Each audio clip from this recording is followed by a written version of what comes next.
Hi everyone, welcome back to the channel. So I've been using TradingView application in order to track my instruments for trading. So in the past few days I'm facing a lot of problem while using TradingView. So if you are also facing the same problems, here are some of the troubleshooting methods that you need to follow in order to fix this issue. First of all, you just have to come out of your TradingView application just like so, and you need to open your Google Play Store or App Store. Over here in the search bar of it, you need to simply search for TradingView and check if there is any update available. If you see any update over here, you need to tap on the update option, and then you just have to simply update your app and launch it and see if the problem is still there or not.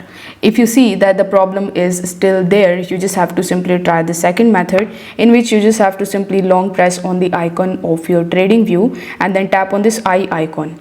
So what this will do is it will redirect you in your app info, where you need to tap on the storage option. In your storage, you will see the clear data option. So tap on clear data, then tap on clear cache and then press OK.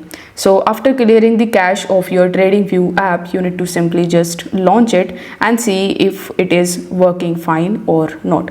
Most probably you are going to fix this issue if you just follow these two troubleshooting methods, and if not, you can try to contact with the TradingView customer support team, because sometimes the problem is from their end. So in that case, you can either just talk to them or wait for some time until it works fine again. If this video helped you out, consider subscribing to the channel and liking the video for more helpful tutorials like this one. Thanks for watching.